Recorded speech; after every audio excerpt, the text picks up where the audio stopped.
네, 안녕하세요. 김종호 바이블 스터디의 김종호 교수입니다. 오늘은 구약 성서 이야기 55번째 순서로 우리 창세기 1장에서 11장까지 원역사라고 하는데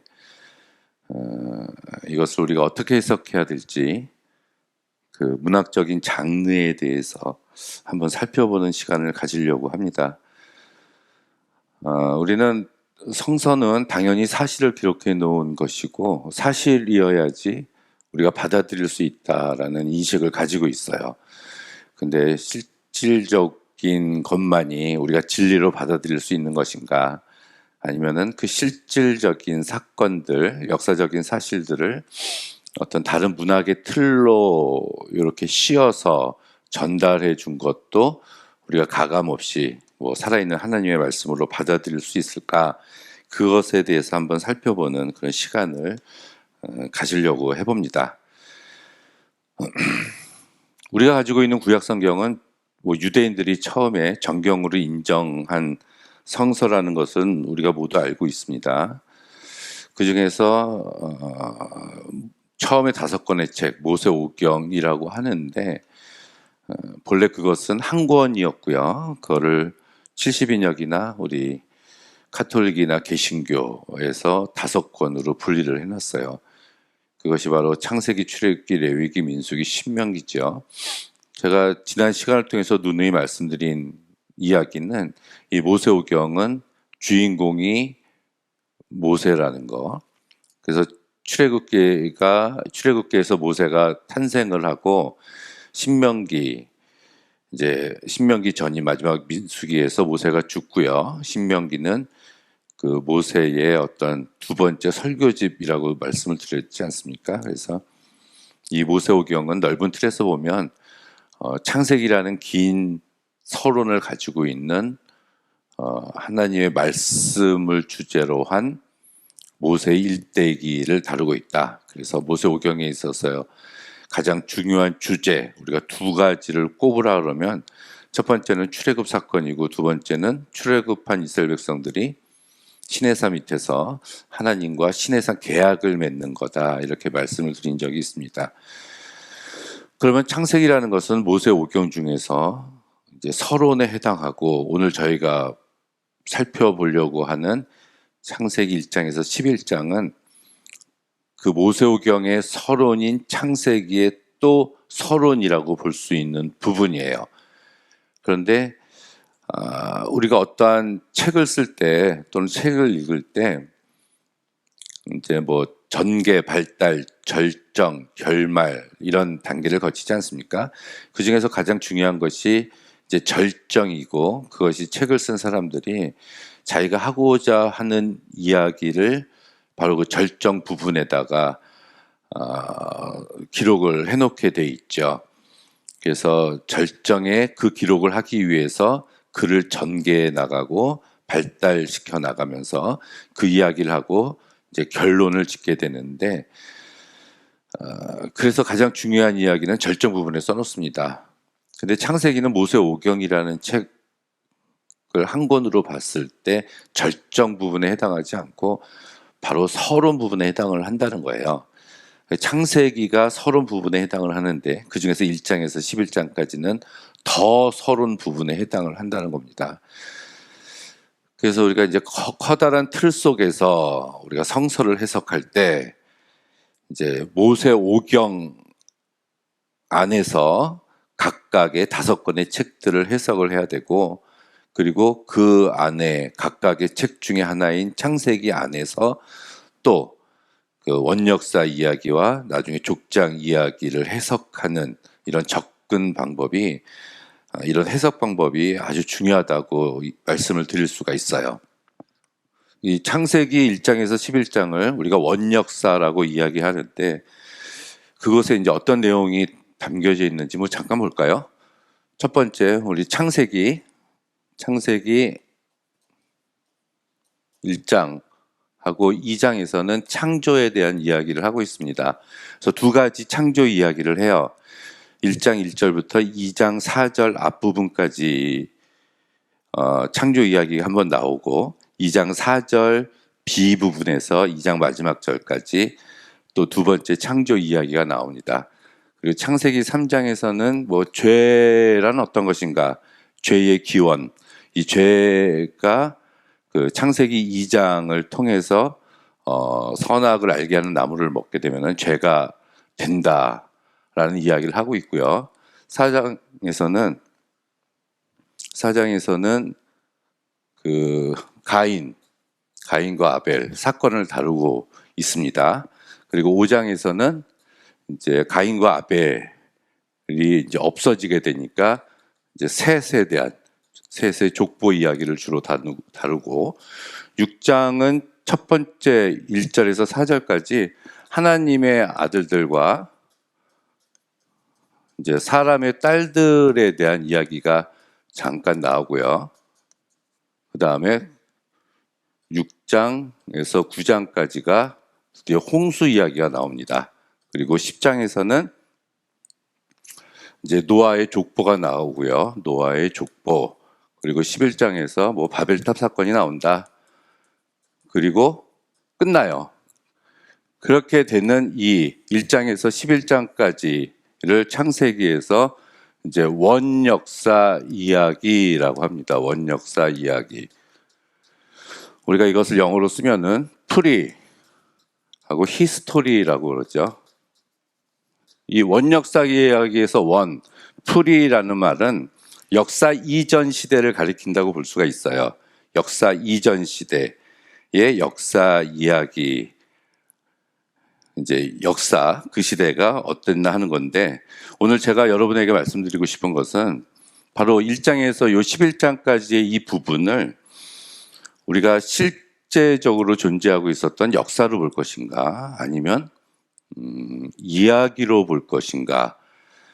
그래서 그 둘 중에 우리가 어떤 부분으로 봐야 되는지 그것에 대해서 간략하게 말씀을 드리려고 합니다. 첫 번째로 우리 창세기 1장에서 11장을 우리가 완전한 역사로 볼 수 있는 것인가가 되겠어요. 하지만 우리가 완전한 역사로 볼 수 있지는 않습니다. 사실. 왜냐하면은 완전히 객관화된 역사가 아니기 때문에 그래요. 역사가 되기 위해서는 두 가지가 필요한데, 첫 번째는 역사적 자료, 어떤 문서 같은 자료가 있어야 되고요. 두 번째는 고고학적인 증명이 있어야 됩니다. 그런 자료나 고고학적인 증거를 통해서 실제적인 역사를 우리가 해석해 낼 수가 있는데, 우리가 알다시피 1장에서 11장까지는 그러한 문서적인 자료나 고고학적인 자료를 발견할 수가 없어요.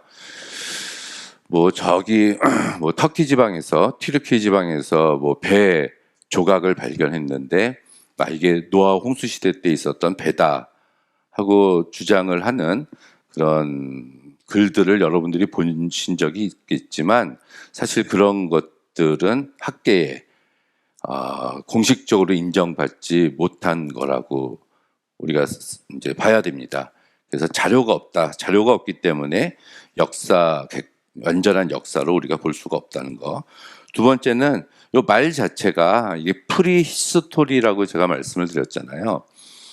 프리가 역사 이전 시대라고 이야기를 한다는 얘기입니다.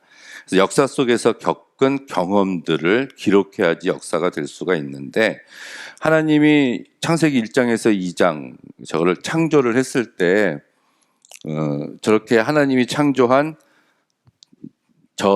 창조하셨던 그 시기에 누가 그것을 이제 받느냐는 거죠. 본 사람은 아무도 없다는 얘기예요. 그렇죠? 노아가 봤습니까? 아니면 이 글을 쓴 모세오경을 쓴 모세가 직접 눈으로 하나님께서 창조하셨던 첫째 날, 둘째 날, 셋째 날 이것을 본 거가 아니잖아요.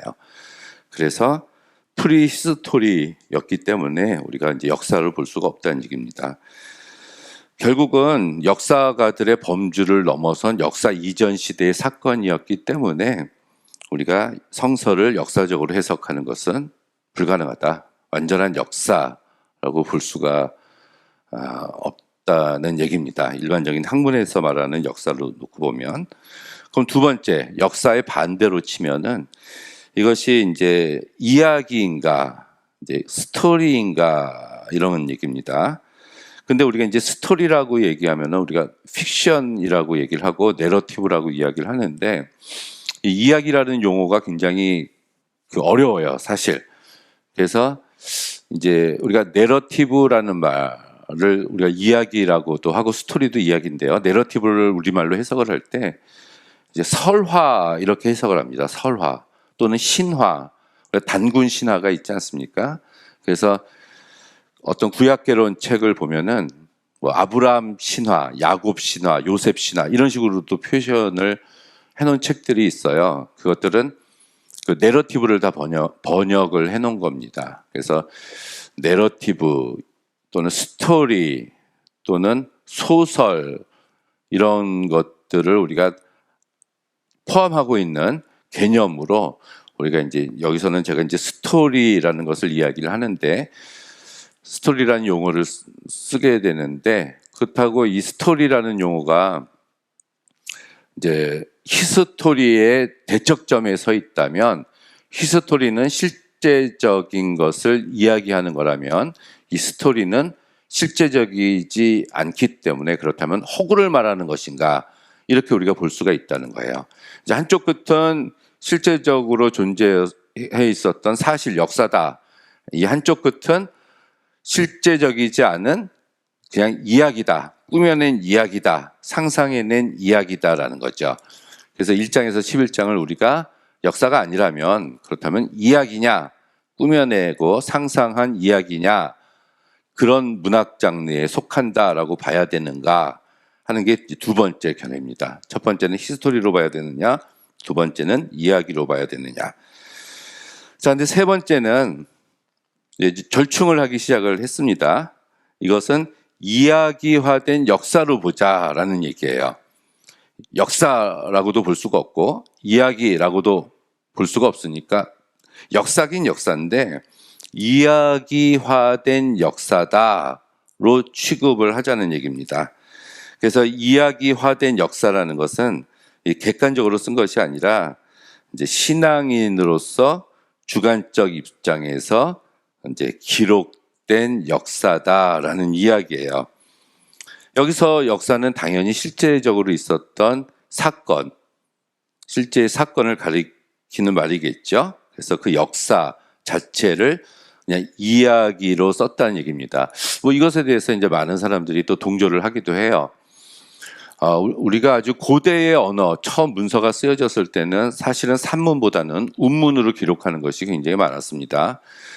우리가 성서에서도 이제 가장 오래된 오래 기록되어진 것을 이야기할 때 이제 구약 성서학자들은 출애굽하고 난 다음에 미리암이 아주 짧게 하나님을 찬양하는 노래를 부르거든요.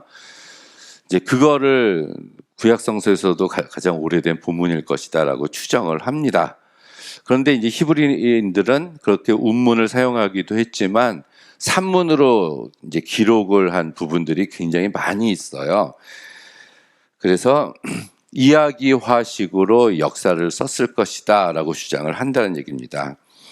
그렇지만 이것도 결국은 실제적인 역사다라는 것을 이야기하고 있기 때문에 제가 그 역사라는 것은 객관적인 역사로 이 창세기 1장에서 11장은 증명이 될 수 없는 것이기 때문에 우리가 증명될 수 없는 것은 역사로 이야기할 수 없다라는 단점을 또한 가지고 있습니다. 그 마지막으로 창세기 1장에서 11장은 그럼 역사화된 이야기냐 이렇게 우리가 구분할 수 있냐는 거예요. 이 주장은 뭐냐면은 역사적으로는 증명할 수 없지만 실제적으로 일어났었던 실제 사건으로 우리가 믿고 그것을 하나님의 계시에 따라서 역사화된 이야기로 기록한 것이다 라고 주장을 하는 겁니다. 그래서 상상에 의해서 기록된 것은 당연히 아니죠. 그래서 믿음으로 받아들여져서 역사화시킨 이야기다라는 얘기입니다. 그래서 이제 이야기라고 이야기하는 것은 문학적인 형식을 지녔기 때문에 그렇지만 여기서는 그 내용은 문학의 내용이 아니라 바로 신앙을 담은 것이다라고 주장을 하는 거예요. 이걸 이제 표로 한번 정리를 해봤습니다. 이제 한쪽에 이제 히스토리가 있죠. 히스토리가 있고 이제 한쪽에 스토리가 있습니다. 이제 역사라고 볼 것이냐 했을 때 이 창조, 이 원역사 이야기는 이제 역사적인 성격을 갖추고 있지 않기 때문에 역사로 볼 수가 없다는 얘기예요. 프리 히스토리이기 때문에. 그래서 역사 속에서 겪은 경험을 기록한 것이 역사지만 하나님의 창조는 누가 보거나 그 역사 속에 있지 못해서 문헌적인 자료를 남기지 못했던 선사 시대의 이야기라서 완전한 역사로 볼 수는 없다. 그렇다고 허구적인 이야기로도 볼 수가 없다는 얘기예요. 그래서 이제 중간에 들어간 게 그렇다면 소설화시킨, 이게 이야기화시킨 역사라고 볼 것이냐, 실제의 사건을 이제 이야기한 것이다 라고 이야기를 했는데 이것도 결국은 근본적으로 이야기화시킨 역사도 역사이기 때문에 이것도 이렇게 볼 수가 없고요. 우리가 취할 수 있는 것은 결국은 요 히스토리컬 스토리라 그래서 역사화시킨 소설, 역사화시킨 이야기. 자, 여기 소설이라고 제가 써놨으니까 좀 기분 나쁘신 분들이 계실 거예요. 제가 소설, 이야기, 내러티브 다 같은 거라고 말씀을 드렸는데 이제 이 부분을 우리가 믿음 아래에서 역사화시킨 이야기다. 그래서 실제 있었다는 믿음 속에서 하나님의 계시 속에서 이야기를 적었다라고 우리가 보는 것이 이제 우리가 타당하지 않을까 이렇게 생각을 합니다. 그래서 결국은 문학적인 장르로 볼 때 창세기 1장에서 11장은 우리가 역사화된 이야기라고 우리가 결론을 잠정적으로 내리는 것이 맞지 않을까 이렇게 생각을 해요. 그래서 신학적, 전설적 영웅담이면서 한편의 중편 소설로 볼 수 있다. 그래서 소설의 허구성은 배제한 역사적인 이야기다. 자, 이제 굉장히 좀 이제 어렵고 좀 위험한데, 자, 우리가 이렇게 생각하면 돼요. 하나님께서는 천상계에 계시는 분이에요. 우리는 인간이고 하나님이시잖아요. 하나님과 우리 사이에는 이제 갭이 있을 수밖에 없습니다. 근데 하나님께서 자신의 뜻을 인간에게 전달을 하셨는데 그 전달을 이 인간의 언어로 주셨다는 얘기예요. 자, 계시, 하나님의 계시라는 것은 하나님께서 자기 자신을 보여주시는 건데 우리는 하나님이 계시하시는 그 부분까지만 알 수가 있다는 겁니다. 근데 그것을 사람들이 그것을 인식을 해야 되는데 하나님을 인식해야 되는데 또 꿈이나 환상을 통해서도 인식을 할 수가 있어요. 근데 꿈이나 환상 속에서도 하나님께서 이미지로 보여주실 수도 있지만 어떤 언어로 우리에게 전달을 해주시잖아요. 근데 그때 사용됐던 것이 인간의 언어라는 얘기입니다. 하나님께서 인간의 언어를 사용해서 자기 자신을 계시하신 거예요. 또 인간의 언어를 하나님께서 사용하셔서 기록으로 남겨주셨습니다. 그것이 성서라는 얘기거든요.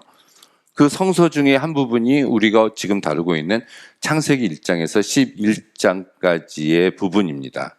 그런데 하나님께서는 성경, 성서라는 말씀으로 하나님께서 자신을 우리에게 계시해 주셨는데 이때 인간이 사용하는 언어를 사용하셨고 또 그때 히브리인들, 이스라엘 사람들이 사용하고 있었던 히브리어를 사용해서 말씀을 주셨고 신약 시대 때는 히브리인임에도 불구하고 당시에 그리스어, 헬라어가 통용되는 시대였기 때문에 헬라어로 이제 신약 성경을 헬라어라는 언어로 하나님의 말씀을 또 주셨다는 얘기입니다.